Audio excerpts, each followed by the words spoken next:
verdad ayuda a sanarla. Esclarecer el por qué pasaron las cosas. Pueden cesar todo ese sufrimiento. No podemos seguir negando lo que ocurrió en el país. Desde esa Colombia profunda que tanto buscamos. La Comisión de la Verdad presenta La Verdad en Voz Alta. Hablemos a fondo con las víctimas del conflicto armado interno en Colombia.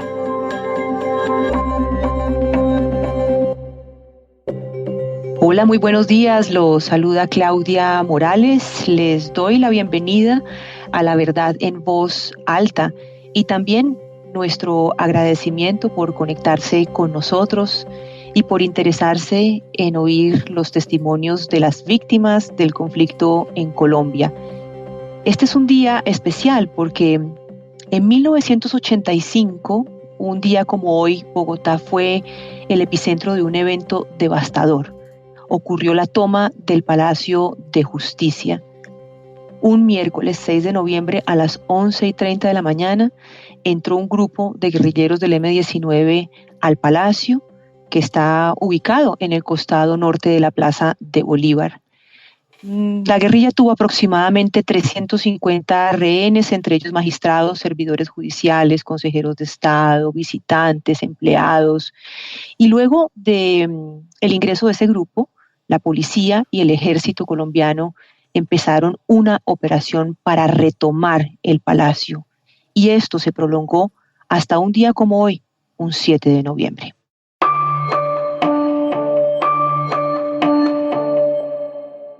Nuestra invitada es Elena Urán Videgaín.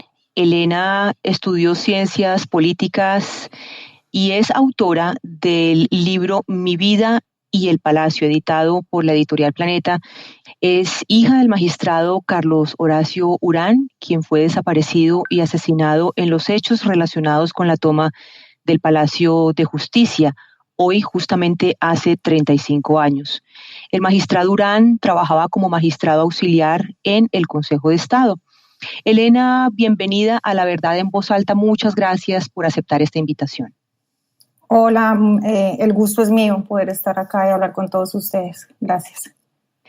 Elena, cuando usted tenía 10 años y vivía en el barrio La Macarena, en el centro de Bogotá, usted ha relatado que desde su ventana vio pasar un tanque de guerra que iba hacia la Plaza de Bolívar. Y ese día precisamente ocurrió la toma del Palacio de Justicia, donde trabajaba su padre, el magistrado Carlos Horacio Urán. ¿Cómo recuerda esos días hace 35 años? Sí, esa escena viendo el tanque desde la ventana de mi casa es pues una imagen que todavía, como se dan cuenta, me afecta mucho. Porque, bueno, ahí quedó para mí claro la gravedad del asunto, ¿no? Mi mamá nos había recogido en el colegio y nos había dicho que mi papá la había llamado para decirle que había un tiroteo en el primer piso del Palacio de Justicia y nos fuimos todas para la casa. Yo, cuando llegamos, me asomo a la ventana, mi mamá vuelve a salir a buscar a mi hermana menor del jardín infantil y en esto pasa el tanque. Y sentí solo espanto que me tragué. Todo el tiempo, durante muchos años, quedé completamente en silencio, casi que a la par de la sociedad y inconscientemente acatando también ese pacto de silencio que le impuso a todo el mundo, ¿no? ¿Y eso cómo se trabaja después con los años, Elena? ¿Cómo se rompe el silencio desde el entorno más íntimo, familiar? ¿Y cómo se rompe ese silencio ya desde una mirada más pública? ¿Cómo fue posible llegar a ese camino? ¿Cómo se hablaba de eso? Bueno, en el caso nuestro en particular no se hablaba. Creo que todas estábamos en shock y el hecho de haber tenido que salir del país por cuenta de amenazas a mi mamá en el momento que ella empieza a buscar la verdad, pues lo hace más difícil porque era para mí muy difícil explicarle a la gente algo que yo misma no entendía, porque desde el Estado colombiano no se había querido explicar lo que había pasado. Y a quienes habíamos vivido eso no nos habían dado un espacio para el duelo, ni para expresar ni indignación, ni mucho menos para reclamar.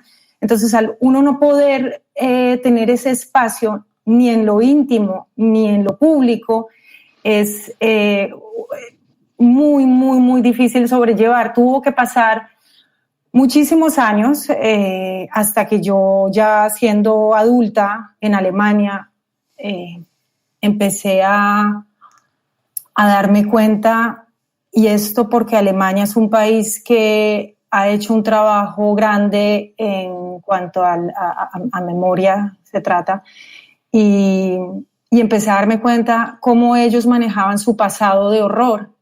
Y claro, eso me confrontó con mi propio pasado, porque asimismo, o sea, además de que estaba en un país que intenta explicar lo que pasó para poder avanzar más firme, conocí otras historias de otras personas que venían de otras partes del mundo, que también traían sus historias de violencia política. Y yo me empecé a dar cuenta, Dios mío, es que lo que me pasó a mí fue horrible y no es culpa mía tampoco.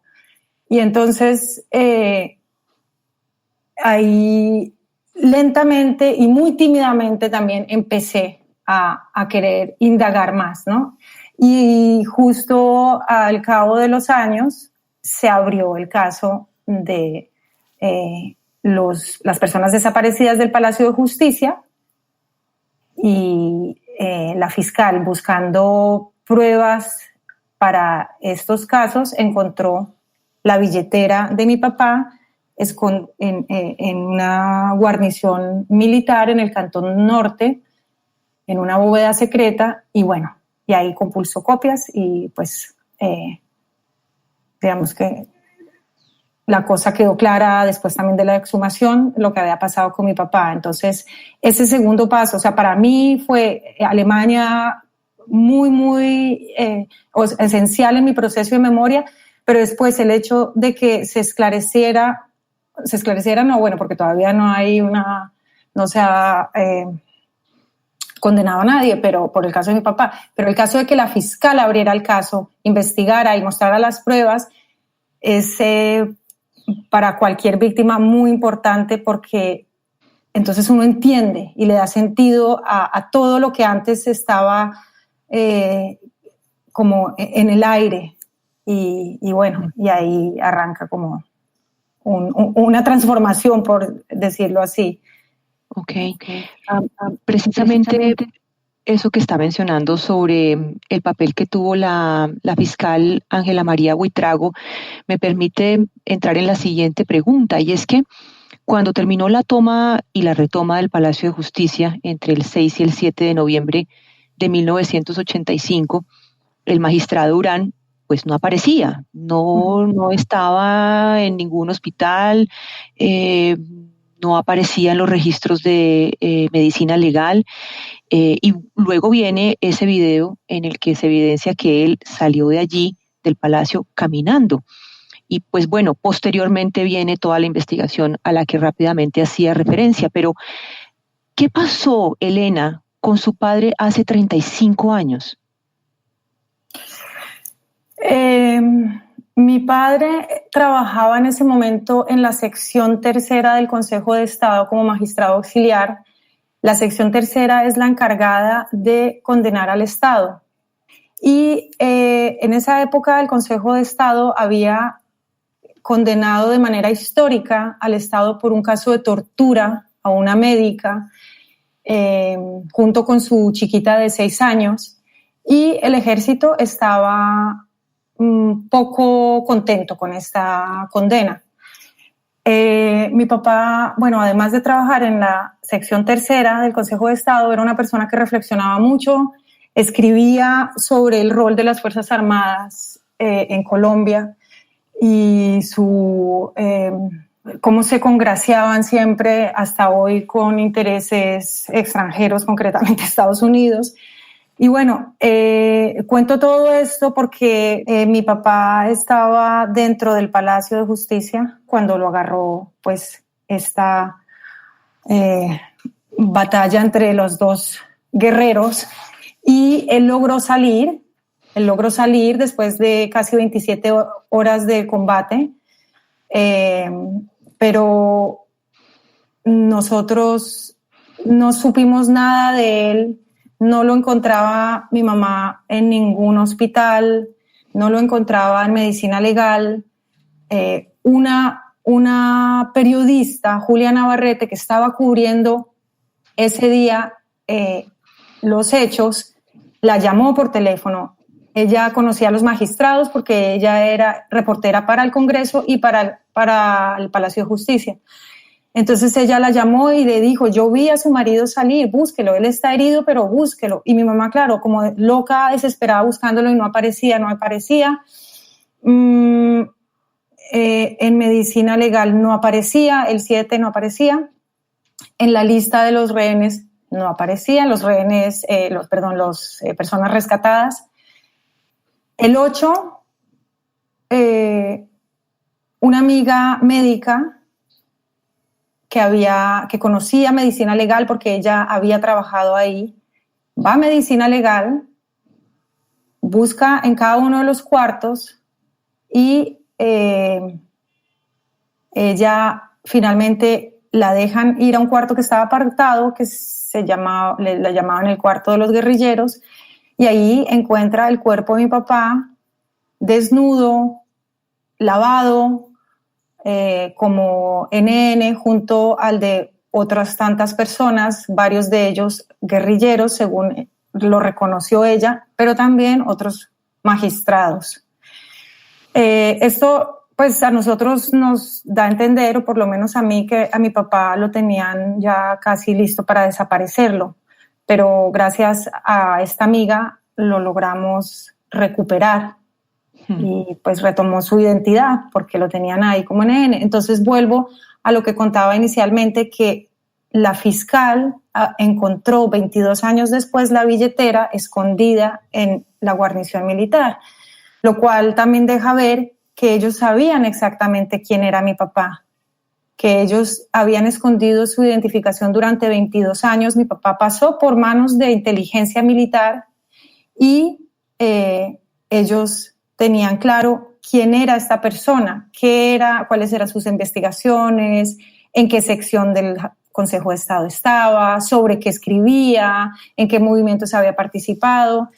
O sea que a él lo mataron por pensar diferente y querer hacer respetar los derechos humanos. El expresidente de Uruguay, Pepe Mujica, escribe el prólogo del libro que mencionábamos al principio de la entrevista, Mi vida y el Palacio, 6 y 7 de noviembre de 1985. Y hay un párrafo que quiero leer en el que él dice lo siguiente: es en ese escenario donde se produce el asalto al Palacio de Justicia, que abre paso a una venganza premeditada por parte del ejército y que procura ser un escarmiento. Hay muertes innecesarias y desapariciones que parecen ajustes del pasado. Después sobrevendrá un medio público que no sabe, que no quiere ver, que no quiere saber. Tiempos de verdad oficial contra la verdad real. Y me parece pertinente este párrafo, Elena, a propósito de lo que está diciendo, porque ya de lo que se trata es de una evidencia en relación con la muerte del magistrado Urán, y es que se trató de un crimen de Estado. Ahora, esto me lleva a otra duda, y es si estamos irremediablemente condenados a la verdad oficial, porque lo que yo percibo es que esa verdad también conduce a la impunidad. Claro, de eso se trata. O sea, se trata de que solo una verdad lo domine todo, y todas las demás opacarlas, estigmatizarlas, negarlas.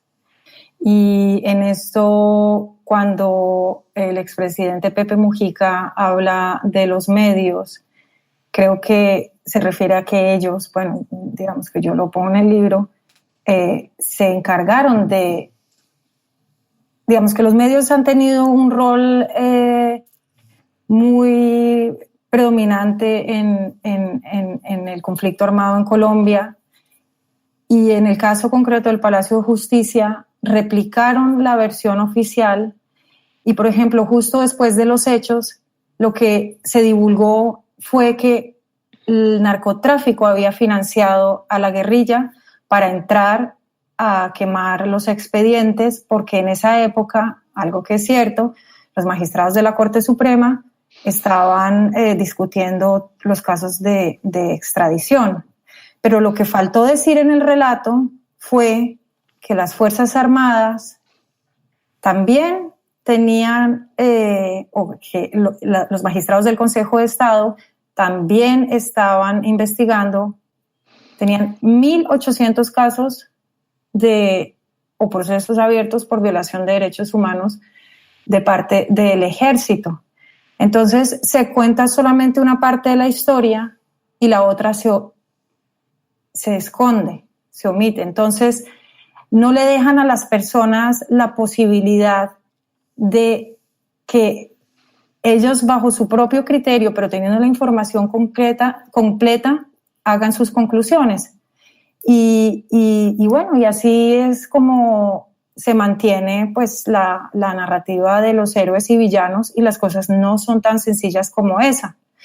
Yo no quiero aquí justificar a la guerrilla y solamente acusar al ejército. La guerrilla tuvo la responsabilidad en cuanto que fueron ellos los que entraron, y si ellos no hubieran entrado no hubiera pasado el resto. Sin embargo, quien torturó, ejecutó, desapareció personas fue el ejército, y ellos tienen que responder. Y por otro lado, uno no puede, y menos ellos pueden ponerse a la par de un grupo subversivo, porque es que ellos supuestamente están ahí para proteger la vida de los civiles, y lo que hicieron ellos fue todo lo contrario. No solamente no los protegieron, sino que los atacaron. Quisiera preguntarle cuál fue el proceso para llegar a la publicación de este libro. A ver, yo ya de un tiempo atrás venía escribiendo así como textos sueltos, y sobre todo porque mi hijo desde muy chiquito, ya con 3 añitos, 4, él empezó a preguntar quién era el de la foto, dónde estaba, por qué no estaba. Entonces a mí me puso en una situación de cómo le explico yo a él esto, pero me pareció más que justo que él tenía que saber lo que había pasado y por qué estábamos nosotros también en Alemania y por qué el resto de la familia estaba repartida por todo el mundo. ¿Por qué? Pues sí, él ni yo habíamos crecido rodeados ni de abuelos ni de tíos. Y bueno, y ahí empecé a escribir textos sueltos. En algún momento me invitaron a un simposio en el que estaba Laura Restrepo a hablar sobre memoria. Y bueno, y leí algo que había escrito, digamos que me eché al agua la primera vez. Y bueno, a la gente creo que le llegó de otra manera que hablar desde un punto de vista científico. Y yo ahí me fui dando cuenta de la importancia de contar esto. En el momento en que yo decido que voy a escribir, fue también impulsada no solamente por Laura Restrepo, sino también Doris Salcedo, el padre de Ru. Algo que a mí, yo ahí dije, es que yo no puedo ya, o sea, si estas personas me están diciendo a mí que es hora de hacerlo, es hora de hacerlo. Ya no puedo evadir más esto. Y bueno, y en algún momento apareció Planeta, cuando yo estaba escribiendo, a proponerme presentar el libro. Algo que dije, bueno, parece mentira, o sea, estoy escribiendo y me buscan. Y entonces, como digo, todo en medio de lo doloroso que puede ser, también ha sido muy lindo porque he estado rodeada de gente maravillosa que tiene un interés real en que las cosas en Colombia mejoren, y cada uno desde su orilla, ¿no? Claro. Doris desde su arte, el padre de Rus con la comisión, mi editor Juan David Correa, que ha sido maravilloso el trabajo con él. Y bueno. Usted mencionaba el exilio y menciona a su hijo. ¿Cuántos años tiene su hijo, Elena? Eso es otra cosa que es yo desde que empecé a escribir me he dado cuenta que hay cosas que no son casualidad, y cuando pasó lo de mi papá yo tenía 10 años y medio, exactamente como mi hijo. ¿Esa edad tiene el niño ahora? Lo mismo. Tiene Okay. 10 años y medio, exactamente. Bien. Y es que quería preguntar por usted y por él en el exilio, para que nos compartiera cómo ha sido esa experiencia, vivir todo esto desde el exilio. Pues vivir todo esto desde el exilio, como dije antes, de niña fue como fue muy, muy difícil y muy doloroso, y me costó muchísima energía, porque yo intentaba también como tapar, y yo quería era adaptarme al lugar, yo quería ser una niña más, yo quería pertenecer quería ser normal, lo que se pueda entender como normal, tanto en Estados Unidos, como aprender rápido cómo se vestían los niños de mi edad, la música que escuchaban, sus intereses, sus códigos, después en España igual, y quería que mi historia quedara atrás. Yo no quería, pero es imposible, eso lo lleva a uno, se convierte en parte de su identidad, pero yo lo negaba también. Y digamos que esa es la primera parte. Ya después, bueno, viene el proceso, me doy cuenta, ya no puedo negar más eso. Y la segunda parte, pues ahora con mi hijo, ya tengo muchos más elementos para afrontar esa historia y para mostrársela y dársela a conocer a mi hijo, que además él es muy, muy, muy curioso. Desde muy chiquito ha querido saber qué pasó. Y pues claro que a él le duele. Incluso alguna vez viendo una foto de mi papá lloraba.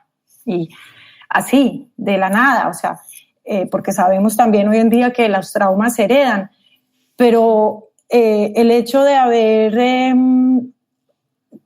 podido afrontar esto y transformarlo ahora en un libro, obviamente me ha dado pues como más fuerza, y bueno, y para el niño creo que pues es importante no solo conocerlo, sino ver la transformación que hay después y el proceso que ha habido en torno a eso. Claro. Y para terminar, quiero retomar lo que hablábamos al principio sobre ese silencio obligado, tanto en el universo íntimo como en ese silencio impuesto por la sociedad aquí en el país después de lo que ocurrió con la tragedia del Palacio de Justicia. El silencio que se rompe a partir de la investigación y la escritura, Elena, ¿han servido para sanar? Han servido sin duda para entender muchas emociones que antes no entendía de dónde venían. Y obviamente eso a uno le trae mucha tranquilidad, porque en el momento en que uno entiende, uno puede resistir mucho más fácil y sobre todo confrontarlo y transformarlo en otra cosa. Entonces sí me han sanado, pero yo el libro, de todas formas, está claro que ha sido importante a nivel personal, pero sería muy gratificante si más allá de lo personal también contribuyera de alguna manera para que a nivel social y colectivo pudiera servir pues para un cambio, o por lo menos para reflexionar sobre lo que nos ha pasado, ¿no? Elena, muchas gracias por estar con nosotros, por compartir estos momentos con La Verdad en Voz Alta, y lo más importante también, añadiendo a lo que decía sobre un cambio en la sociedad, es que ojalá también haya justicia. Un abrazo muy grande. Muchas gracias.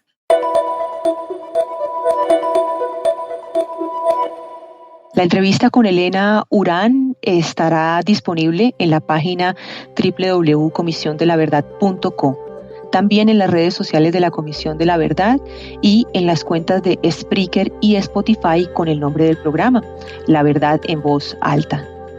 Los esperamos de nuevo el próximo sábado a las 11 en punto de la mañana. Muchas gracias por acompañarnos. Un abrazo muy especial para todos.